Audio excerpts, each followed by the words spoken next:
きましたの徳富だ。登った、そして落ちた。 Hello guys, and welcome back to TSN, or the Sasuke Nerds. I'm joined by my co-host Evan, and we are joined by a very special guest, a man who has spanned all walks of ninja, from Season 1 ANW's infancy to the recent day in ANW 15. Please welcome Ryan Stratis. Hello. Hey y'all, how's it going, man? Appreciate the intro, man. It was pretty sick right there. Appreciate y'all being here. It's great to chat with some fellow Sasuke fans and the Sasuke nerd family that's out there. Always cool to chat with the diehard crew. Yeah, we've been fans since we learned how to climb up the door frames, you know, in our house. That's something all ninja kids doing jumping spiders in the hallways when I was like 7 years old. I think that's every parent's name is seeing the kids in the door frames and climbing on stuff. And that was my first grade teacher's nightmare. Oh, yeah, in the classroom they probably weren't too fans of that. Nope. Oh, you already know. And in middle school I would do the body prop in the hallways, and the teachers would be like, no, get down. But yeah, it's interesting. But no, let's get into the start of your career. Not with ANW, no, with ANC, you know, American Ninja Challenge. Yeah. I mean, how did you first discover that? And, you know, did you even get into... Was that your first experience of obstacle courses? No, obstacle course type things I was already a big fan of growing up, like playgrounds and whatever we were doing, like field days for school. But then it was the junior ROTC program in high school when I first ran a military obstacle course. I was on the Marine base back in Albany, Georgia. And so that was my real first taste of running through an obstacle course, being faced with some really big challenges, being high up off the ground. And I loved it. And from that, I really just excelled in that area anytime we had obstacle course racing with military training. And I was at Fort Gordon in my officer's training down in Georgia, and flipping the channels late one night, saw it on TV when it was still in Japan on G4, and they didn't have any challenges or ways you could apply. You had to live in the country at the time. I didn't even know it was still an ongoing thing. I thought it was just like an old TV show that they do in reruns of. And I didn't know it was still an ongoing, hey, they edit it from Japan and sent it to the States. So once I did more research and realized I had to live in the country, that dream kind of fizzled out a little bit, but I was still super passionate about the show and followed it. And then when American Ninja Challenge came out with its video entry only process, I was like, all right, here's my shot. I got to go after it and see what happens. I was also someone who did JROTC in high school, so I know quite a bit about that experience. So next up is, like, what was your job in the military, and do you think that might have played a role into your love of ninja? Let's see. I did a few jobs. I started off enlisted as a intel analyst, so dealt with a lot of intelligence and was supposed to be one of the guys that would like read any enemy movements and try to predict where they would be based on what assets they have, things like that. Didn't stay in an intelligence unit for too long, moved up through the ranks into becoming an officer through the military school I was attending at University of North Georgia. And now it was went from intel analyst to signal officer, and that was dealing with communications and radio and internet, things like that. So neither of which tie into ninja like whatsoever. Those are more like technical jobs and you got to think on your feet kind of deal, but nothing that was really like physical. Outside of those two primary jobs, I also worked as a safety specialist for the state headquarters of the National Guard in Georgia. That was all about tracking accidents and trend analysis, figuring out like what percentage of accidents are going to be causing people to have time away from work and costing Army money. That side got me a little more analytical when it came to how the runs should go. So I would already be like trying to do composite risk management of a course based on my skill set. Like, well, I haven't trained balance enough, so I need to be more wary of this balance obstacle coming up. So I was kind of applying some of the teachings from my safety job to the courses when I was still in. But yeah, that would be the only crossover really, besides the physical fitness side of things, which gave me a good baseline for fitness. But Yeah. you got to lose a lot of that extra weight that the military keeps on you if you're, carrying a lot of weight and gear. They want you to be a little more durable. Ninja is better suited for the, good body weight to strength ratio, a little lighter. So definitely shed some pounds over the course of my career. I think I started Ninja when I was in the 180s, 170s, and I stay around 140 right now. So definitely shed all that extra weight. Yeah. Also, thank you for your service. I also have had family in the military, so I know that experience pretty well. And obviously, some of the stuff that you guys do is really, really hard work. Some things I could never do. Yeah. Oh, good, man. Appreciate the support. It's just how it goes. I was, long story in regards to my military side, but it was good while it lasted. Yeah, I mean, did the country proud, and when it was all said and done, you had natural, strength going into ninja. Actually, that's the thing with early ninja, is that at first with the early seasons, you didn't have to specifically train the obstacles. If you just worked out, you did pull-ups, you did push-ups, you did whatever, you could have a chance at, doing well. And I guess maybe that came in hand, for the first ninja thing I believe you did. Correct me if I'm wrong. It was called Ninja Fest 3. I saw a video on your old channel about it. Okay. Yeah, that was the Ninja Fest. That was right before they did ANC 4, because I remember I spliced some of that footage of me at that course into my tryout video for the next ANC challenge, or American Ninja Challenge. That was on the beach in Santa Monica. Even before they did ANW, that was like the closest thing we had to running a full course. And dude, they put knee pads, elbow pads, you had a helmet, you had a spine protector, they put a mouth guard in you. Like, they were totally scared of somebody getting wrecked. And it was like a pretty simple course. It was like steps, a pipe slider, a cliffhanger, spider hallway, and then the like a 12-foot warped wall at the very end, and that was it. But yeah, it was cool, man. That was like my first taste of a ninja short course. Gave me a little more confidence going into to things as it developed. Yeah, and then you met the camaraderie, the community. That was just starting to gain its footing. You made some ninja friends, I'm sure. Actually, I hate to take this from Evan because we were doing this in some sort of order, but who was your first few ninja friends from the camaraderie of this sport? Gotcha, man. Had to be somebody from the G4 forums, if you remember those days. I don't know, chatting with folks in the forum boards and coordinating who was going to be traveling. It came down to be me and Brian Kretsch and another guy named Chris Christensen. We all roomed together and got to meet up with Brett Sims and his brother Dustin at ANW 1, and kind of made friends from there. So yeah, I'd say Brian Kretsch was like the first ninja I ever met from the West Coast, and that became a thing for the first handful of seasons. We'd always plan our travel together and try to save costs on like the hotel sharing, since all that was out of pocket costs back then. Yeah. Chris Christensen. That is a name I recognize. Yes, it is. But he's from early days. He did it back seasons 1 through I think 4. 4 was his last one. Not in the ninja scene much nowadays, but he's been doing really well. I think he works with like Treyarch and worked on a couple of the Call of Duty games and like sound design. So it's always cool to see like people that had the start in ninja, but then like moved on to different things, different passions. And yeah, he was one of them.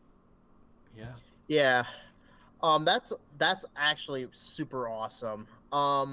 So moving on, kind of going back to American Ninja Challenge, which was, for those of you who don't know, before American Ninja Warrior, and like, how was the experience at like American Ninja Challenge, and like, how was like the application process compared to like American Ninja Warrior? Ooh, good question. The first few were all online voting competitions, so it was up to whoever had the most draw online, had the best online presence, and those casting videos that we would typically send to only the casting directors, it's up online for everybody to vote on, and it was just a crapshoot. Now I was going around like campaigning for myself and taking this to like anybody and be like, hey, do you know what Ninja Warrior is? It's like, I'm going to be on it. If you vote for me, I need your support. And the first thing people would say is like, oh, is that like Wipeout? Or is that like UFC? Like they were comparing it to like martial arts because it had ninja in it. And then you tell them obstacles, and they're all Wipeout was really big at the time. So that's the tie-in together that people would do. So it was kind of tough at first because nobody knew what the heck it was. Nobody would let me come train at their facilities, like open gym times for like gymnastic centers. So the training aspect of it was very, very difficult. That's why I'm so glad now the gyms and like all these different companies that have the capabilities to build out courses for people in their backyards. It's a great way to keep the sport growing compared to how it used to be back in the day. But yeah, the application was pretty straightforward. It wasn't as complicated as what we have to do now for the show with the multiple pages. I mean, this was submit a video, give them like a paragraph on yourself, and that's it. And just leave it up to the internet to vote for you, hopefully. Yeah, I mean, it's like running for president, except being on a Japanese game show. Yeah, it was fun, man. I only got my video put up on the website 3 out of the 4 times. So I had a decent enough draw to where I'd get my video online, but I never could quite nail down a full victory and get the trip out there. But I didn't let that deter me. And if anything, it gave me more motivation for whenever ANW actually came around, because they already knew who I was, and I had that casting call go out pretty quick after they announced ANW won. Yeah. That was mostly walk-ons back then, man. Like there was walk-ons. They kept taking people for the 2 days that we were filming, and it was like majority walk-ons at the time. Not enough people knew what it was. Yeah, I mean, it was a pretty interesting rig in a parking lot. It looked like it was, the early days. But hey, you got your chance, and you still do compete in American Ninja Warrior. I mean, I'm sure you got cast for season 16 last year, because they taped those consecutively. Correct. Yeah, they've filmed both of those back to back. I didn't have the call at first. Season 15 happened, and then I'm on the bus going to the airport, and I had already checked out. I was like, oh, there's my season. But then they call me like, hey, we want you back for season 16. We'll get you on a plane in 2 days to come right back. I'm like, oh, okay, I'm backing in, I guess. So a little up and down, getting used to that aspect of it being 2 in a row. Yeah. So yeah, you'll see me on season 16 whenever that decides to come around. Yeah, we look forward to it. Yeah, when the time comes, maybe me and the Ninja Masters will have a little pizza party. Hey, there you go. But yeah, actually, back to the early seasons, when you got your chance. I mean, what were those like compared to, the modern day? I mean, obviously the age limit was 21. That's a far cry from the, age 15, right? And, the course was different. It was blue instead of red, black and blue. It was a day, Yeah, that first 4 years, I'd say. I mean, first 3, ANW 1 through 3, when everything was all out in LA, was pretty cool, because you had 2 days of qualifying, and then your third day was semifinals. So you had more people there all just trying to earn those 15 spots in order to move on, or I think it was 30 spots to move on into semis, and then 15 after that. So you had a tougher task in the qualifying rounds, that you had more people to go up against, more people to potentially knock you out of that hot spot. Yeah, camaraderie was really cool, because the community was still fairly small still, and we're pretty much everybody knew who was going to be there, and able to follow along really closely. And yeah, it was really neat the first handful of years. So when the shift changed from, one region to multiple regions, and then filming at night, like all that was like drastic changes. I think Miami, the region that I was in for season 4, that was the first time they went to nighttime, because they had filmed half the season during the day and then they switched to the nighttime for us, which was weird, but they that's the route they went with, and it's been the same ever since. Yeah, I mean, lest we forget the infamous unstable bridge incident in semis. Which one you talking about? Which unstable bridge incident? The season 3 one? The bungee cord. Oh wait, actually. Oh, you talking about the one I fell on? Oh my god. No, the one that you were the only one that cleared. Okay, I was gonna say we're getting these stories mixed up, because he's pulling out the bungee bridge. The bungee cord that the unstable bridge had. Yeah. The unstable bridge, yeah, that one was rough. That because the second board, it was only attached to the middle and the back, so yeah, it did a lot of this. But then the wind that was so bad on the coast there in Santa Monica was or Venice Beach, whichever one, it was all over the place. So I had to just be really patient on the wind to let it settle before giving it a good toss across. So yeah, luck worked out on me in that one. I think the next closest one was David. David Campbell had his hands on for a hot second and then popped right off. And yeah, that was a tough one back in the day. Yeah. I mean, compared to now, though, it's like a walk in the park. You see everybody in the stuff they're doing nowadays, but back then, yeah, that was the make it or break it obstacle. Mm-hmm. Yeah, I mean, it's tough to have that kind of condition on your unstable bridge, but yeah, David was the guy to remember if you wanted to like train ninja back in the day. Before ninja gyms. Yeah, before the days of ninja gyms were like widespread as they are now. His was the first backyard that I had a chance to train at, actually. So I think it was ANW 2 was when I went and traveled out there a couple of weeks prior. Trained at Brian Kretsch's place. Horrible salmon ladder technique at the time. Like, his setup was about as spot on as you can get. And my tech was all out of whack. I had no idea what I was doing. But yeah, it was the first time I tried a salmon ladder. Was at Brian Kretsch's place, and then the first time I tried a cliffhanger was at David Campbell's backyard when he had a little shin cliffhanger set up. Yeah, definitely. I remember like my dad actually built me like a salmon ladder in our old playscape. That thing was so sketchy. First time I tried it, one of the rungs broke. Oh no! Yep, that was about right. That was not a fun day. Yeah. Back over to the walk-on lines, because like with every season after season 1, they really got larger and larger and larger. Were they as ridiculous as the show made them out to be? They were intense, man. Like, that's one experience I never had to go through. So my hat's off to anybody that had to have that experience. That just shows the amount of dedication that crew of people had. I mean, they would have to go out. What started to just be a handful of days would stretch across weeks, and they would have to be dedicated and on time. They set their own rule set. Pretty much whoever was there first was the one that would be the one to say, all right, we're meeting at this time every day to ensure you have your place in line.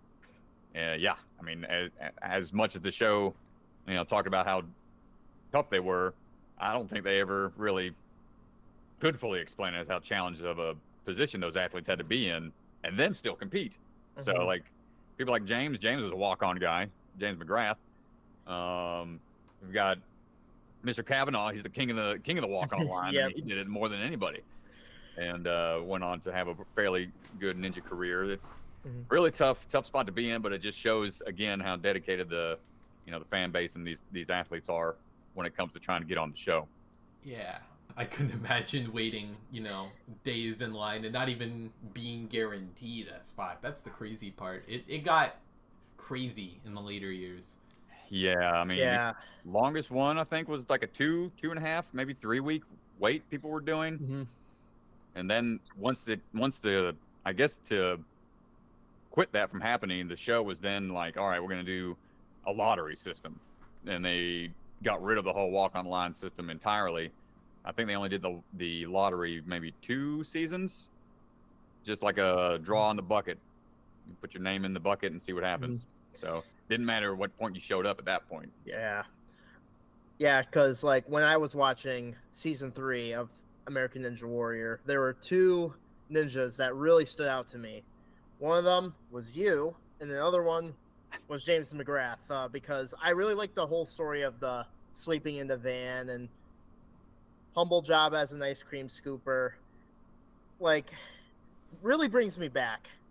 Because, like, I was in 5th grade during that time? Dang, And now man. I just graduated from college not too long ago. Like, Yeah. oh, I feel so old.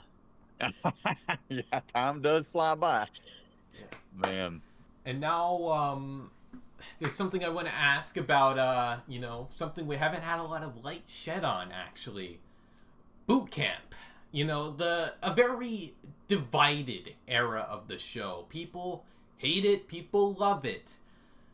If you're a reality show guy, you'd probably love it. But what was that like, actually? That was fun, man. The boot camp experience. I mean, when they call it a boot camp, I already knew I was gonna man, this is gonna be a joke. Like, these guys, if they've not done military boot camp, then they probably might feel a little awkward. But I was like, nah, this isn't anything difficult as far as like the environment we were in. The challenges were tough. That I will say. Like, if you didn't get the victory from the challenge first thing in the day, and you had to go out and do the punishment and then still compete later on that evening, that was tough. Because in the show they make it look like a couple minutes, but I mean it took us. When we had to do the tire punishment, where we had to roll all those huge tires into the back of this cart. I can't remember how long that took, but it took I felt like at least 2 hours to haul that stuff and then get over to the training set where everybody else is doing their prep for the relay races. You don't get that extra time, so you're at a real disadvantage if you do have to face that punishment for losing the challenge. It was a great bonding experience, though. Everybody out there was having a blast, goofing off in the evening times. Like, we didn't do that. Red Dragons, we were pretty serious. We didn't mess around with none of that stuff. I think they were making like forts in the White Tigers bunkhouse. Somebody else was like taking mattresses down the hillside and like going sledding on the hills in the back before filming would take place. Yeah, they did some pretty funny stuff off camera that they never showed. I liked it, man. I wish they would do a version of that again. It'd be cool to see, what challenge they would come up with. I mean, the obstacles they had for us were a huge step up from what they had in season 2 of the boot camp. But still, they like pale in comparison to what gyms have nowadays. So it'd be interesting to see the boot camp version if it ever came back. Yeah, it's crazy. Yeah. Do you think your military background actually like helped you out in boot camp? Whereas like, oh, I'm like, because like you said, like you were used to that sort of thing. Because obviously, military boot camp is a whole nother animal. Yeah, I'd say the experience of sleeping in maybe an unfamiliar environment and being able to stay calm under pressure, getting that rest prior to taking a challenge on the next day. And like in boot camp, they give you a structure of like, okay, week 1, you're going to be focusing on this. So you have at least somewhat of an idea of what you're going to do, but it's still, pretty scary getting woken up and knowing you got to go somewhere and you don't know what's still going to take place throughout the day. And Ninja, you just got a basis of like an idea of what you might be doing for the day based off of the hints that Matt would give us right before we would do the challenges. But yeah, I was able to pass out fairly easy and not be stressed out in that unfamiliar environment. Yeah. And now we have the question that I'm pretty sure a lot of our viewers are waiting for. Obviously, 15 people went to boot camp, 10 people made it to Japan. You were one of them. How was it like being on the 27th Sasuke tournament? Is like anything like that stood out from the course, like build wise, in comparison to like what's on in Vegas or like on the qualifiers? And Do you still have your bib number? I do have my bib numbers. Yeah, I definitely have all those. I think I was number 67, 63 or 67. I've got it stored somewhere. I used to have like a whole little Sasuke mantle with all my collectibles and autographs and whatnot. I haven't put that back up since I moved from Colorado. But yeah, I got all my numbers from throughout my competitions and whatnot. And, getting that opportunity to go to Japan and compete alongside all the athletes that I've been watching for years and to be in the home country where the show originated, definitely a huge honor and something I would love to go back and do one day. If I could even just go back and watch, that would be a great experience again. So it's cool to see the Americans that are still being able to get invited out there and get to compete on the show. The differences I would say between Sasuke and ANW, Sasuke just felt like a festival. Like it was just a big party. Everybody's happy. Like the nerves are still there, of course, but it's like, I don't know, it just felt like it was more enjoyable. Didn't have as much stress. When it comes to like ANW, you're locked down to a specific location. You have to stay within certain boundaries. The casting team has to know where you're at all point in time. You get a little more freedom on the Sasuke set than you do on a set in American Ninja Warrior. So I would say you definitely prefer Sasuke over the ANW side of things. Yeah. Let's also not forget the one-handed save on the half-pipe attack. Dude, yeah, that It's was still one of my favorite saves. Golly, dude, that was just a horrifying obstacle to me at the time. You don't have a guided path. You just got to find your own footing. And I thought I had enough distance and timing to let go at the time, but then once I felt, I was like, nope, I'm gonna overshoot this. I gotta jump back, and luckily I didn't let go with my trail hand. And yeah, definitely a close call. Wouldn't have been a my ninja career may have taken a totally different turn had that one taken me out. Yeah. Quick show of hands. How if you were invited to Sasuke today, would you compete? Oh, dude, yeah, of course. Like, why not? Why not? Of course. Yeah. Getting out there would be the only thing I'd have to really be a challenge at that point. But you get another crack at it, then I'm gonna do whatever it takes to raise the money in order to, get the funds to go back out there for another crack at it.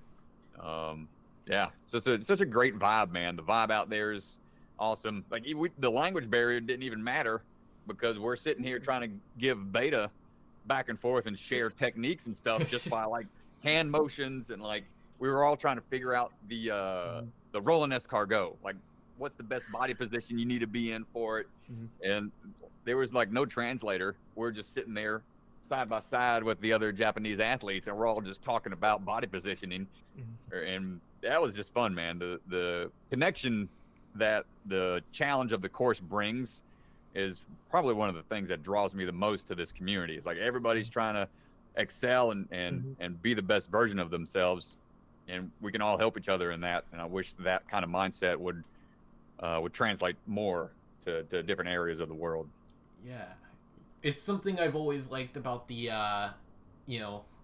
that community in the East, is that, everyone's very supportive. No one really has it out for each other. I mean, that can be said for Western Ninja, but, it's...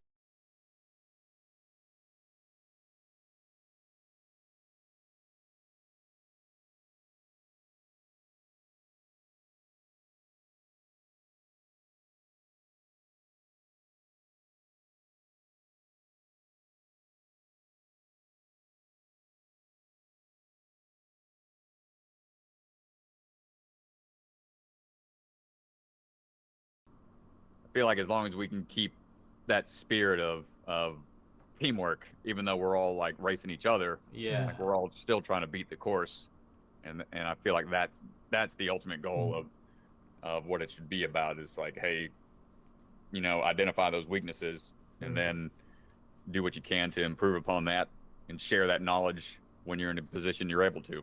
Right, yeah. Let's move on to the next question. This is related to a very signature part of your ninja career. Where did the roar come from? You know, where you beat the course and you go, ah!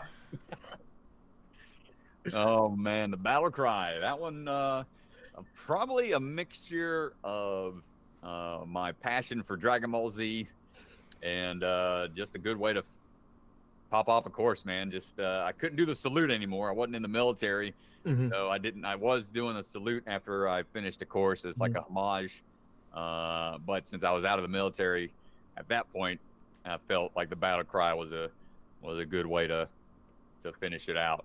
And it was just like like powering up like Goku like at first, and then I don't think it was until season 6 when I started doing the fist raise to go along with the battle cry. And that just kind of, I think that also mixed in a little bit of a shout out to Predator, the first Predator movie, when Arnold Schwarzenegger was prepping for battle with the Predator, and he lights that torch. He's all covered in mud, and he's like, oh.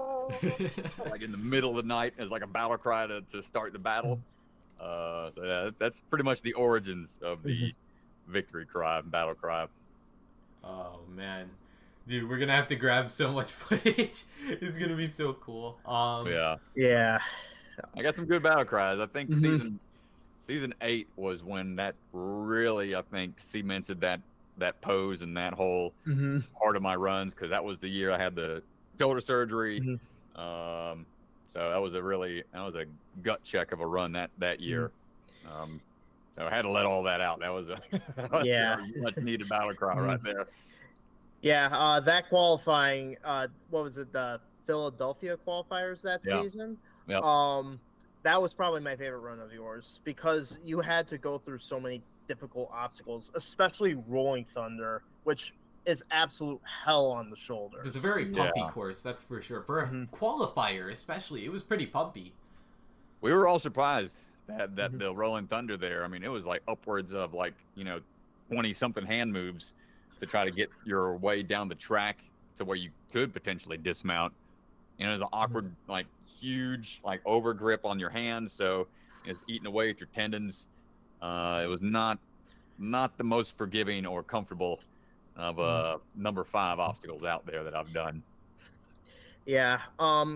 Speaking of courses that might be a bit more pumpy, let's go back to season 7 when you competed in San Pedro, the military qualifiers that season.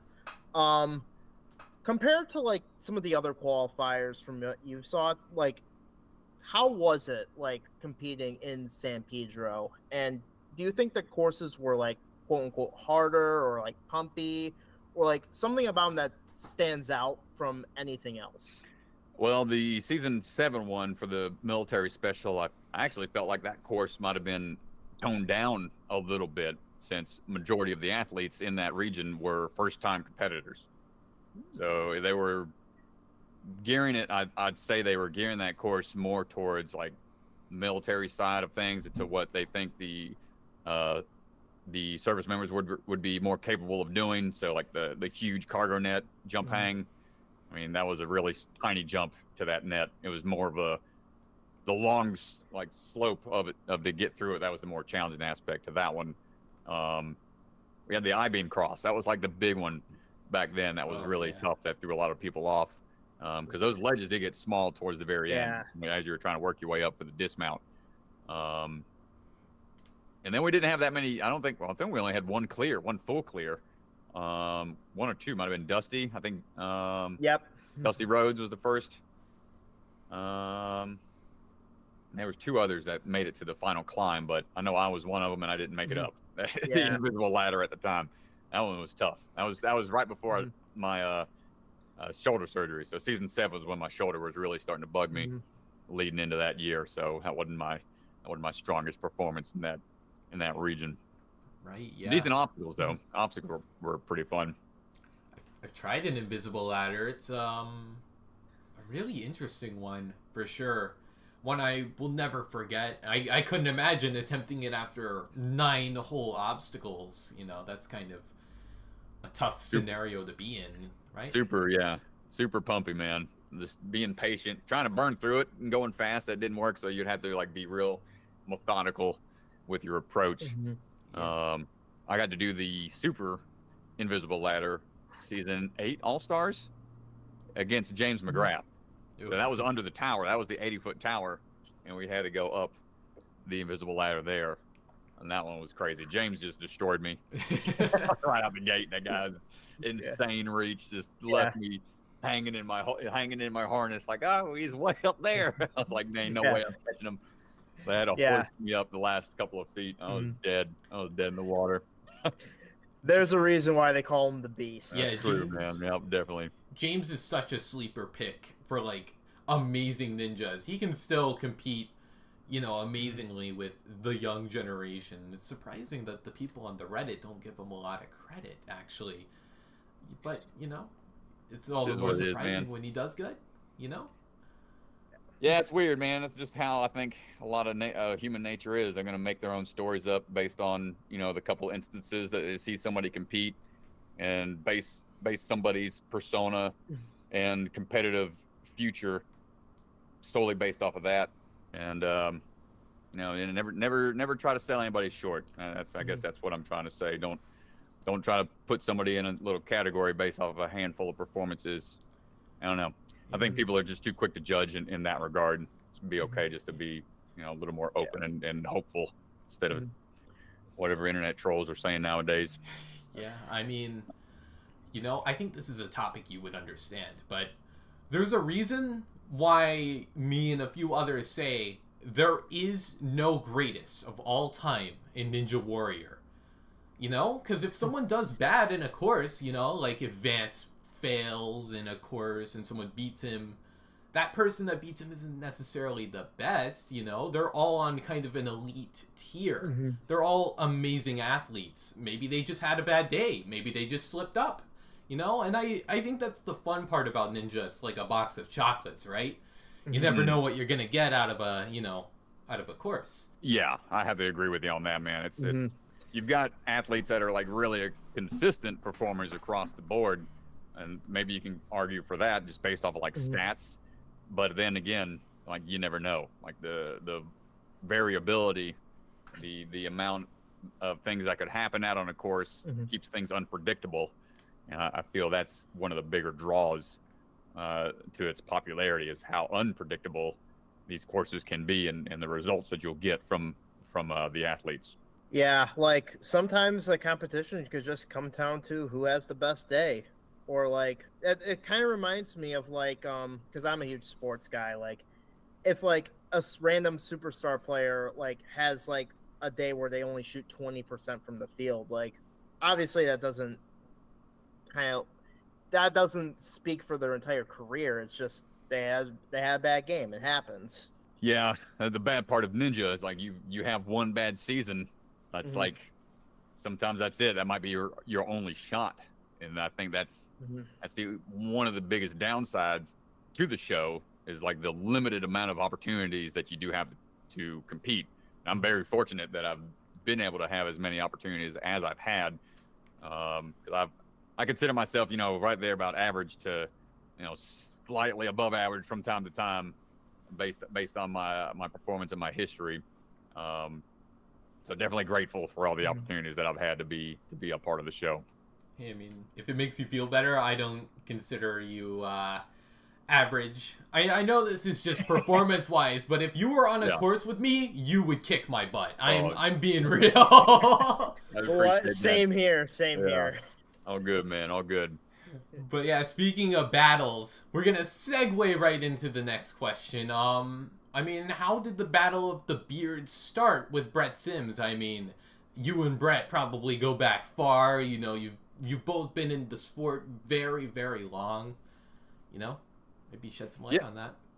Yeah, man. No, that was a fun one. That was season 10 when we did the first battle. I think we both had beards at that point, and it's just a random idea. They were like, "Hey, what's the chance of us saying whoever does the best has to shave?" And we just ran with it. It was a fun little thing. I think it was because my story from season 8 did so well I was like, man, they really like that. And that's cool. So let's see what we can do with this moving forwards, because it was at that point both me and him had been in for a long time, and we were starting to get nervous in regards to the whole story aspect of what we bring to the table as the casting team starts to make cuts. If you don't have an interesting story, then that does come into play sometimes. So that was a little extra incentive of coming up with a challenge or something fun for TV. And that was fun. We're tied 2 for 2. We did 2 on the show, and I got him both times, but then we did 2 at his gym, and he's beaten me both times at the gym. So I think we're going to leave it at that. We might do one later down the line, but who knows? Hey, maybe I'm growing mine out for like a beard competition, so I don't want to lose this anytime soon. Hey, maybe if there's a season 17, you know what to do. Man, who knows? Who knows? I'm keeping this. I want to grow this as long as I can. I'm at about a year and 2 months now. It's probably the longest I've ever had it. I'll be getting it bit longer if I can. Looks great, by the way. Thanks, man. Yeah, yeah. Especially the mustache part, man. This thing's been a hassle. It comes over the lip too much. I gotta constantly like flare it out. Yeah. Yeah, it reminds me of the mustache ninja, that has the I forget his name. Oh my goodness, you done forgot one of the greats from back in the day. Yeah, I should know him. Are we talking Ryan Orozco? Not Orozco, the one in the modern seasons. The current that was Lucio. No, I know who Brian Orozco is. Okay. Yeah, I hope you do. All right, I was gonna say he was the original mustache ninja. Came undone on but yeah, it was actually Lucio who challenged me to the beard contest, because there's one that's coming out, I want to say in Philly next year. So I'm prepping for that one. Yeah. That's the one he always goes to and wins like the mustache category. Yeah, Lucio, good dude. Yeah. So now let's transition over to the present day. Your big role with Ninja nowadays is commentating. So like, how did you get into that sort of field of Ninja, like with stuff like NSC going on? Like, what sparked your interest, and like, yeah, we'll go there. Like, what kind of sparked your interest with commentating? Yeah, what was the attraction, I guess you could say? Yeah, I never really had a goal of doing any kind of like voiceover work. Just I've always been told, that my voice would sound good for like radio stuff. And I was doing a little streaming at the time, so I was getting more used to trying to like, talk over action, mostly just for video games. And I was like, man, this could translate easily into Ninja. It's like I'm already watching it all the time. I enjoy what's happening, and now I got to be able to use my knowledge base to try to translate what I'm seeing happen and then explain that to people in a way that's going to be engaging. 'Cause I really try to I want to translate that excitement that I'm feeling, to how I'm describing it to the people that are watching. That's my goal, because it is such an exciting sport. And I want that to come through with my commentary. And didn't realize I was going to be enjoying it as much as I did. It was just a random opportunity that I had. DeGangi, Chris was in town in Colorado right before I was moving out. I was already on my way back home onto the East Coast from when things didn't work out for me in Colorado. So I was like, yeah, let's give this a shot. Just go back there. He was needing some help just with commentary volunteers. He was like, hey man, if you want to come in for a bit, see how it goes. Had a blast with him. I think it was me and Evan Dollard, the Rocket. Wow. He was like the guest commentator as well. And we just played back and forth on the commentary side of things, and the rest is history, man. I think it wasn't too long after that when they were like, yeah, we're gonna do more stuff through Ninja Sport Network, come up with our own league. And once she was one of the primary commentators. So really thankful for that. These last 4 years would be totally different than what they are now. I was looking at possibly getting back in the military, after COVID hit, and that changed everything for my career path from being like a full-time coach to being really unsure of where I was going to progress with my career. It's been quite the journey from selling all my stuff in Kennesaw when I still had my townhome and trying to make things work in Colorado to where I'm at now. Still trying to piece things back together a little bit, but feeling a lot better than where I was back in 2020. That's for sure. Right. Yeah. I mean, it's pretty interesting to watch you commentate. You know, maybe one day I'll try to get into commentating. You know, I'll try to apply for WNL, and hey, maybe I can do it with you. Dude, man, go for it. Anybody that is wanting to get into it and learn about it, you know, they're just talk to the people that are currently doing it and reach out to them to see who would be willing to like share that information. And everybody's going to have their own style. Everybody's going to have their own way of going about it. It's just figuring out your own style and your own flow. And that's it, really. It takes a lot of practice. And I've learned a lot from, you know, Chris and Ethan and how they like their product to sound. Whenever I would commentate at Motive for their WNLs, same thing. You know, there's different ways to call it based on what's happening out there, and you just learn that over time. And there's resources out there. Just find a commentator that's currently doing it that you like, and chat them up. See if there's any crosstalk that could happen. Because I feel like more people, you know, once they get over the little jitteries and butterflies and whatnot, then it can be a little easier with practice and repetition. Yeah, improv is very important for that sort of thing. Yep. I've told a lot of jokes that don't go well. It's like you gotta find your ways to slide in the puns and find times to be serious. If you see an athlete getting upset out there, and you know, how do you handle an upset athlete that's, you know, having a hard time on the course, and you talk through those moments and things like that. So there's time for being funny, and then there's times to be serious and to be able to do all that live. You know, that's the big challenge. You know, Matt and Akbar, they got to do it, say what they have to say, but there's also the opportunity for them to go in and record voiceover lines and like post production. So there's times when they get to say stuff that doesn't even make it onto the cutting room floor.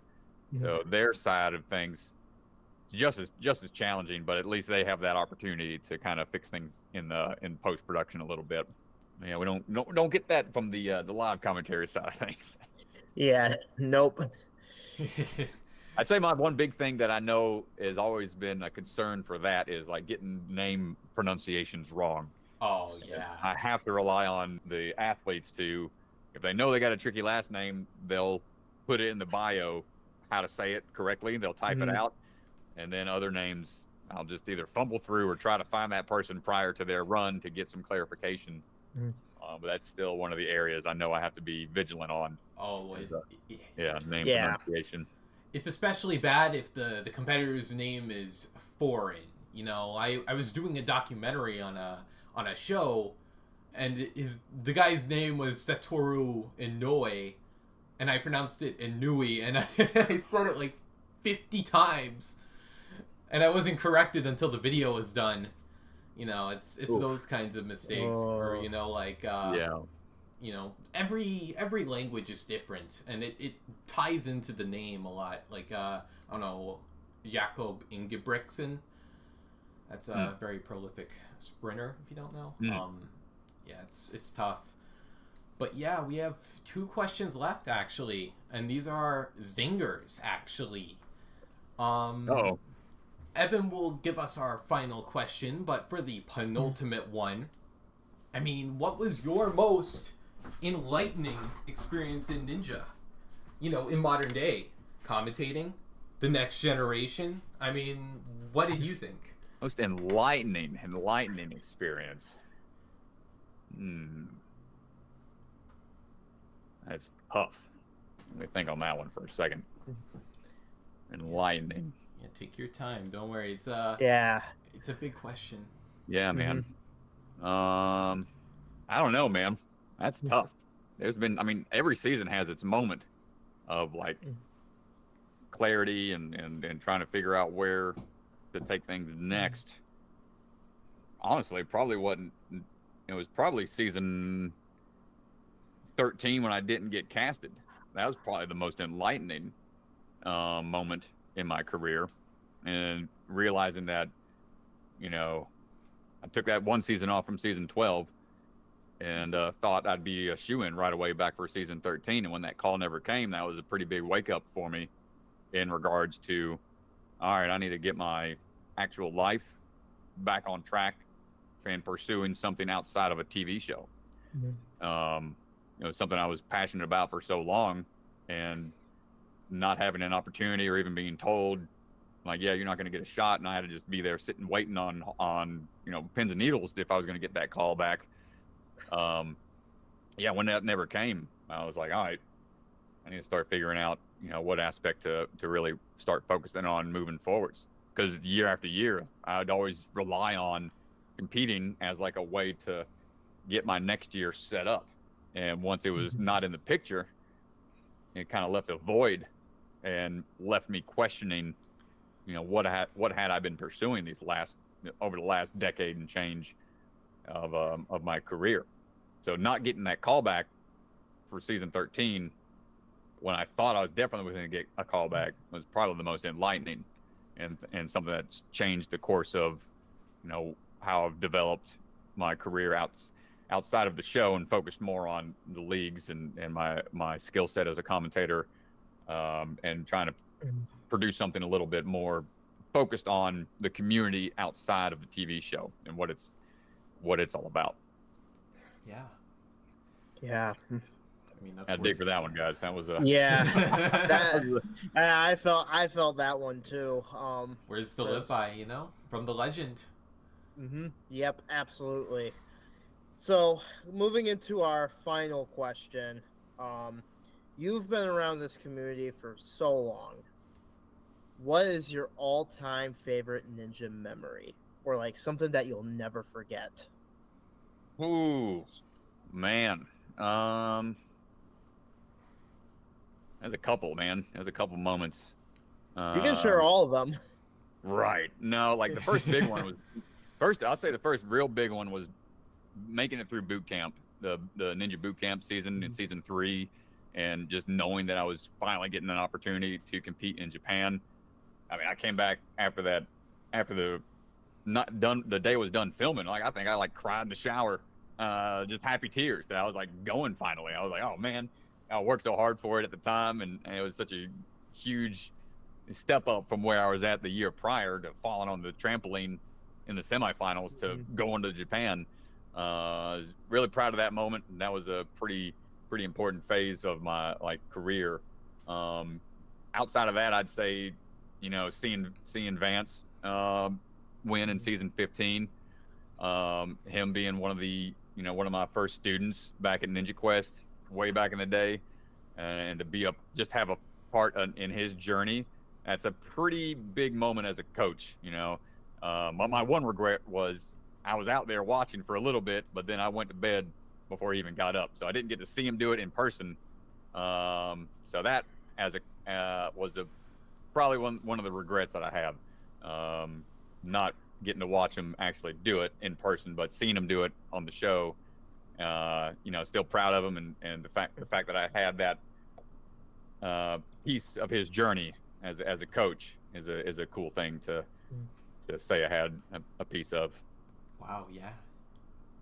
Yeah, like to foster the next generation, the next champion. Yeah, man, it was cool. And I mean, there's so many other experiences. The trip to Malaysia was probably on up there as well, where we did the SASUKE ASEAN Cup out there in Malaysia with my diehard crew, man, Bernardo and Mr. Sims. That was still one of the top trips right there. Anytime we get to hang out with the old school crew, that would be another one in my ninja history books. The trip to Malaysia.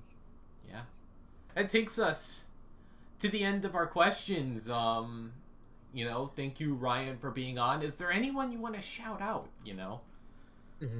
Shout outs. Let's see. I'll do a little plug for my flop ball, I guess. I got a nice ball plug while I'm at it. This little juggling toy thing's been really helpful for me, for not only like hand-eye coordination, but for keeping me off my phone, because I was in a bad doom scroll habit when I was going through a little bit of my depression phase. But this little guy's helped out a lot. So flopball.com, use code STRAT, STRAT, or check out the link in my bio on my Instagram, Ryan_Strat.